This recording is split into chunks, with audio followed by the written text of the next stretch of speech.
Well, joining us now, let's have a conversation about water management and water quality and conservation and more on our farms and ranches. Very excited to welcome into the program the CEO and founder of Ketos, Mina Sankaran, is with us here today. Mina, it's great to talk with you. How are you?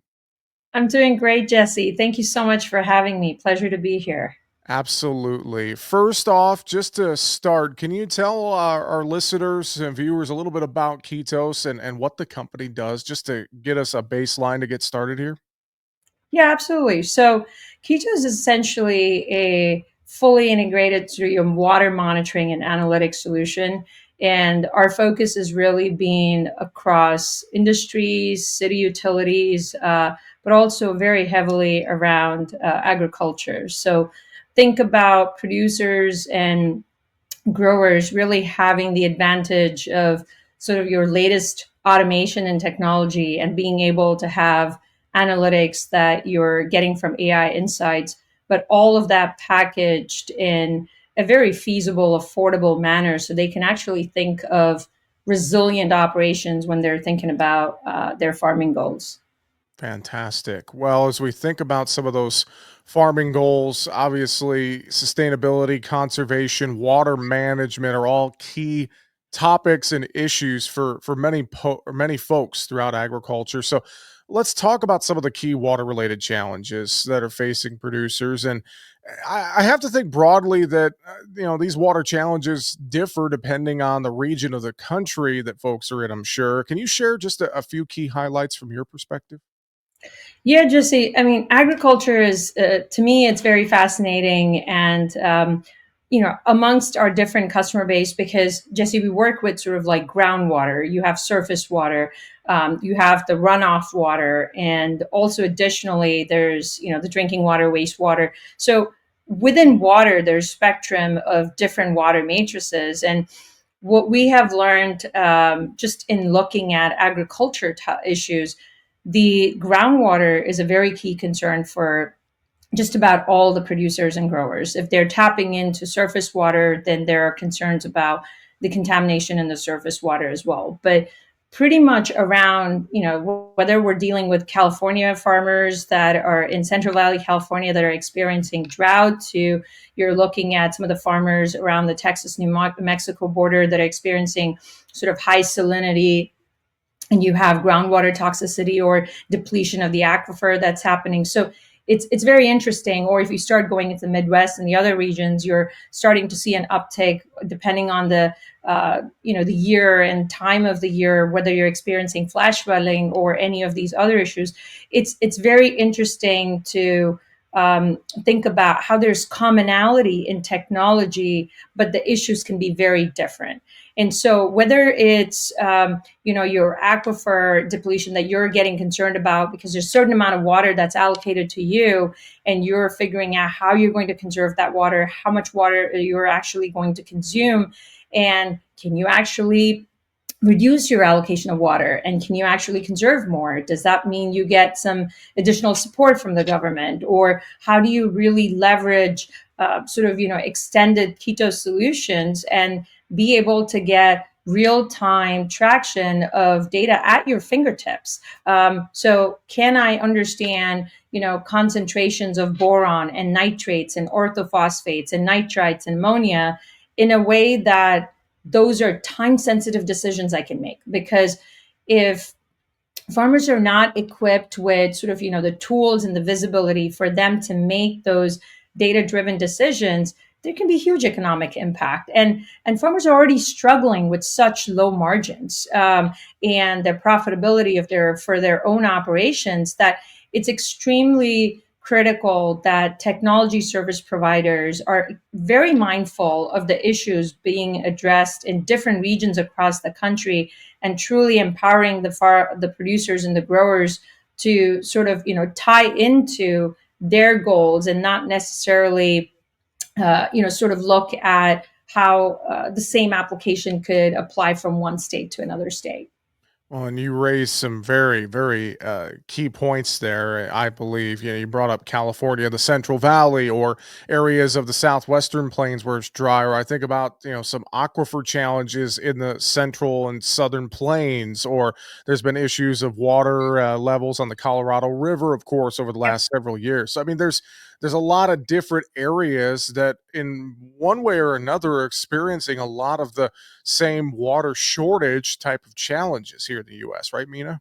Yeah, absolutely. And the other concern, Jesse, is there's a lot of conversation right now around new water sources, Yeah. and there what you have to realize is water is finite, and so you have to think about, well, how do I help producers with sort of maybe recycling the water, or can we help them with reuse of the water, and how is that possible? And all of this has to be thought through without giving them significant burden on costs, because everything comes with a cost attached to it. They're already struggling with, if there's flooding, you're already struggling with soil erosion. There are other impact in terms of, okay, are they experiencing any labor shortage? Do we help them with automation?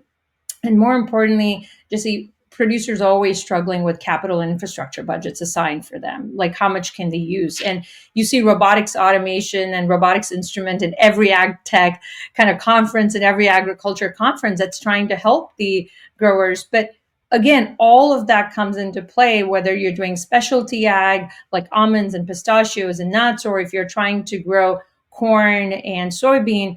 Your margins on are so low for the amount of technology you can apply, but at the same time you are faced with such significant crisis and other issues that you have to battle with. So it's trying to help them reach that balance with technology in a way that you're giving them accurate and actionable data, but you're making it really affordable and accessible for all of them.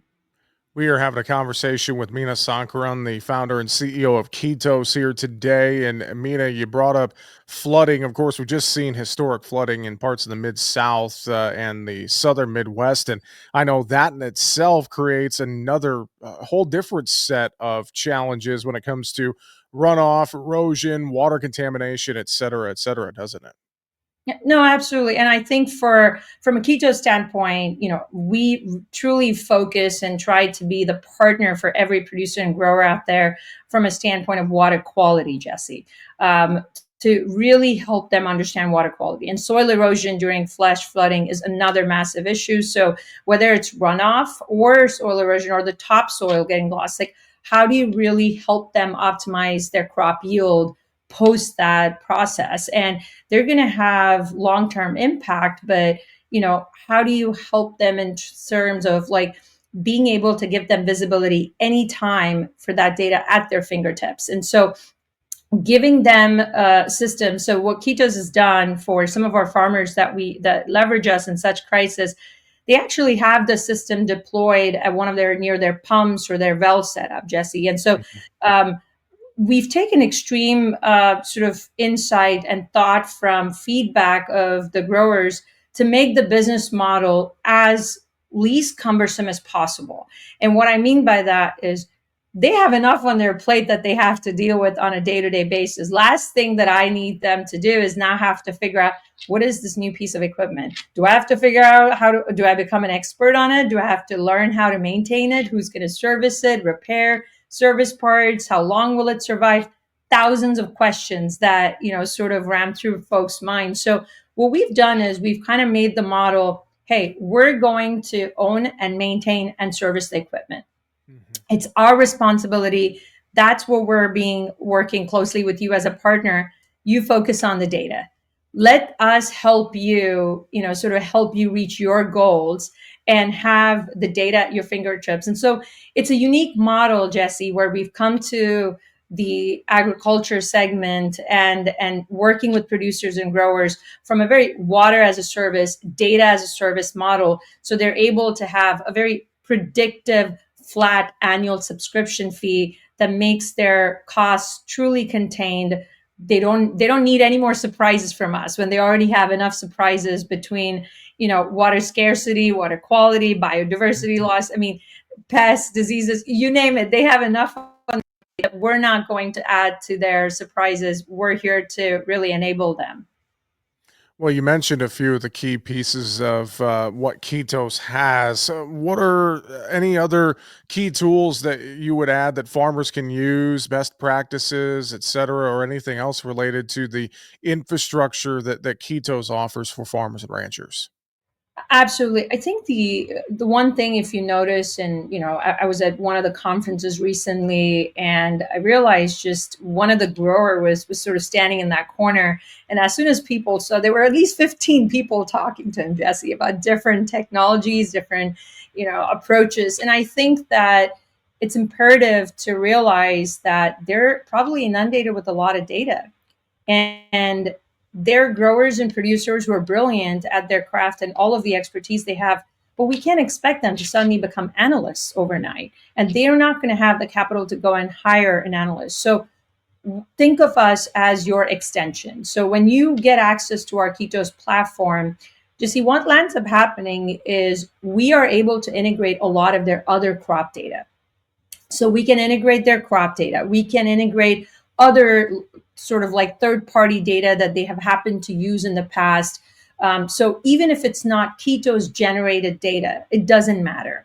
We want to help them be that single source of truth to help them get to the decisions that matter to them. So we're able to integrate a lot of the data. So an example will tell you, we're working with a pistachio grower.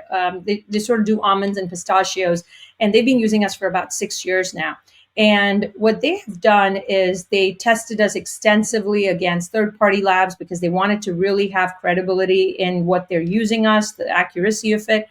But more importantly, we actually leverage satellite imaging data. We're able to do sort of like a heat map on their entire acreage. We were able to take their crop data and then use and overlay our own sort of Ketos system data that we use basically for water quality, and then apply a lot of the AI and machine learning that we have built to give them optimizations for their crop yield.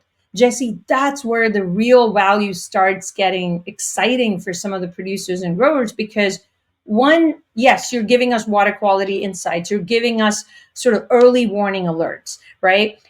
That's another very critical part is by giving them sort of these warnings because they're proactive.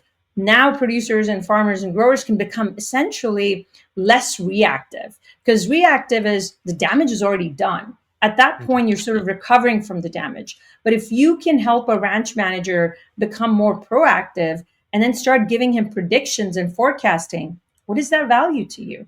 How do you compute the sort of return on investment for something that profound that can actually help you save an entire crop? We actually prevented one of our growers just based on boron.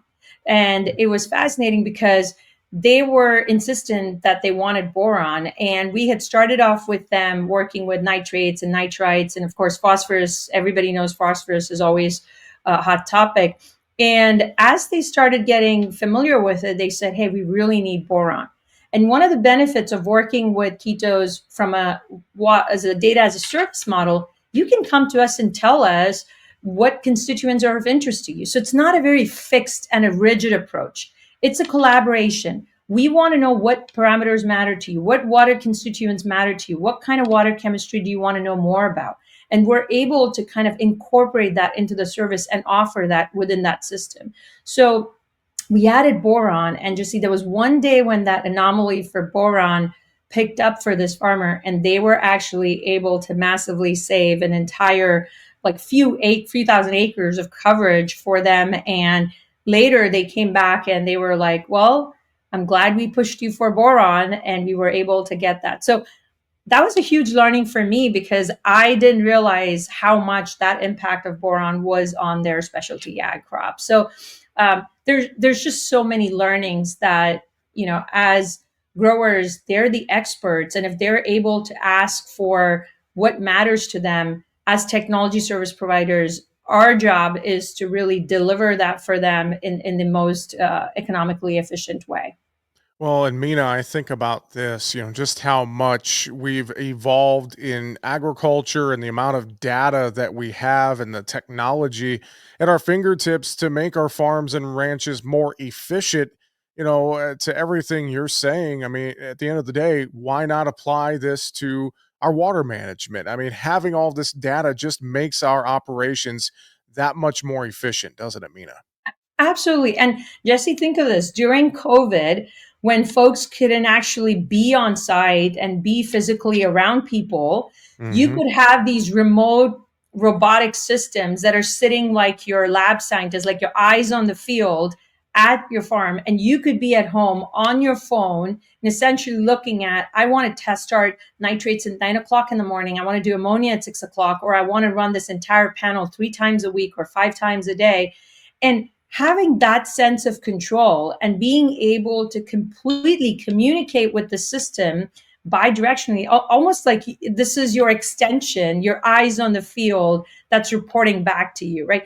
That power was very effective in terms of how people responded to having that visibility. And we've realized that typically producers and growers who are using this have about 300% increase in visibility right off the bat. Within a matter of 30 days, they're able to get about 300% visibility and at least experience 40%, if not higher, in their labor efficiencies. And that varies. It could be a lot more higher depending on what your acreage is. But at a very minimum, on a conservative note, I would say 40% is on the lower end of labor efficiencies that we see farmers experience. Obviously, there's a lot of water challenges out there, and appreciate the work that you and your team at Ketos are doing to try and help agriculture with many of these issues and challenges. Mina, anything final you would add or reiterate to folks today? It's been a great conversation. Anything you would add? And also, where can we learn more about Ketos? No, absolutely. So I would say first thing, please reach out to info@ketos.co. It's .co, not .com. So info@ketos.co. Feel free to email. I'm happy to share my email address. It's Meena, MEENA, @ketos.co. Feel free to reach out if you want to learn more, you want to understand how other applications are, how the different agriculture use cases, maybe specific crops that you're more keen to learn about. Happy to share. And I also want to leave everyone with this thought that water quality and overall water management is a top priority even for the government as well as the USDA. And I've been working with the USDA at least for 6 years now, and since the founding of Ketos about 10 years ago. So, we've been in the industry, we've been in this market, we've been deploying for about 8 years, both within the US and internationally. And we've recently had some really great sort of success and traction through USDA for grants to help farmers. So if you're curious to learn about what these subsidies or grants could look like to support you in the deployment and the ongoing operations of it, because there's zero capex involved. Again, feel free to reach out and be happy to share. Thank you. You bet. Well, we appreciate the conversation. Founder and CEO of Ketos, Mina Sankaran. Thanks for joining us today. Have a great rest of your day. We'll look forward to having a conversation again in the future. Thank you so much, Jesse. Thank you, everybody. Thanks for listening.